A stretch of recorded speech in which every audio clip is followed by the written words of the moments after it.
you're looking for a car, recreational vehicle, or a home, Central Minnesota Federal Credit Union works to keep rates low and provides quality service to make borrowing easy.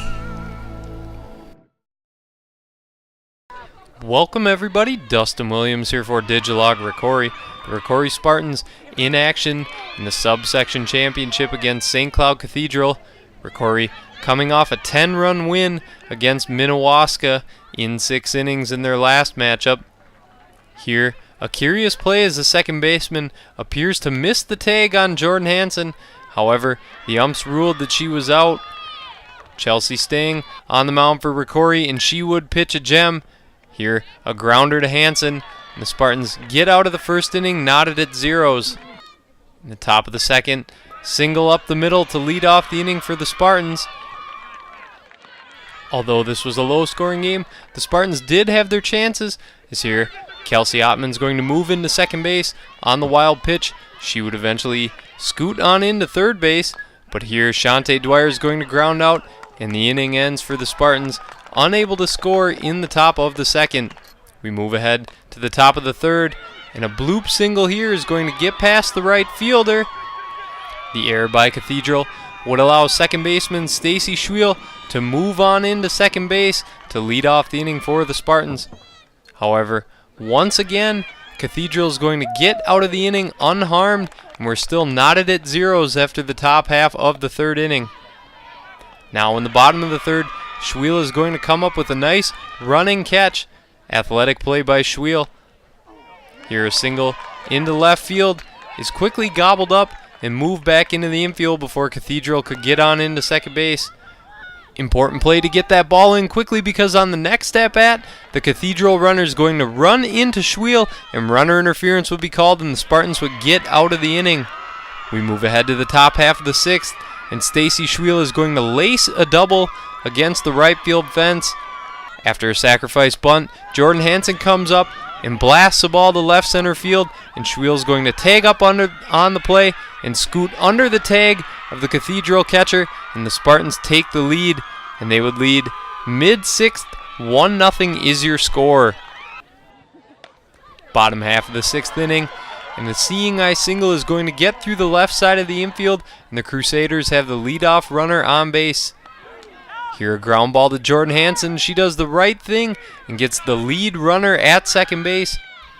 But with the season on the line, the Crusaders put the steal on, and the runner is able to move into second and eventually get to third here on the wild pitch. A curious call here by Brian Ottman as he doesn't move the infield in, and what would have been a sure out at home plate allows the run to score on the fielder's choice, and the Crusaders tie it up in the sixth inning 1-1. We move ahead to the eighth inning, and Chelsea Stang walks the leadoff batter. Ottman wants to talk it over with the infield.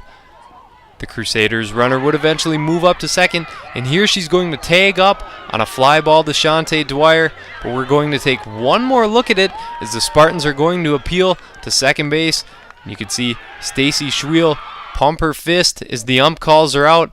We'll slow it down for you as here Dwyer gets the ball in quickly, and we'll freeze frame it right here. The runner is already on third base, so clearly it looks like she left early. Our cameras couldn't pick it up, but the umps would confirm our suspicions as they call her out. She can't believe it, but the score is knotted at 1 at the end of 8 innings. Here in the top half of the ninth, Chelsea Stang is going to lead off with a double, so no outs for the Spartans, and she's on second base. The very next play, Jordan Hansen's going to fly out, and the right fielder trips, allowing Stang to easily move in. However, the Crusaders would appeal on the play. We'll slow it down for you, and it appears that Stang leaves on time, but the Crusaders fans would go absolutely bananas on the left field side, and on an appeal to the home plate ump, Stang is called out, and Ottman can't believe it as he sees the Subsection Championship possibly slipping away from ROCORI at the hands of the umpires. Here, what would have been a runner on third and 1 out, a ground ball would have surely scored the game-leading run. And if it wasn't on that play, it would have been here, as the Spartans now have runners at first and second, but they are unable to score, and through 8.5 innings, The score is still tied 1-1. We move ahead to the top of the 10th, and the Spartans would get one more chance as they single up the middle. Eventually, Shante Dwyer is going to move into third base here on the delayed steal. So Chelsea staying up with the bases loaded and one out. She's going to line out softly to the shortstop. And the Spartans' Jordan Hansen would come up with the bases loaded, but she is unable to come up with a hit. And the Spartans would fall to the Crusaders 2-1 in 10 innings.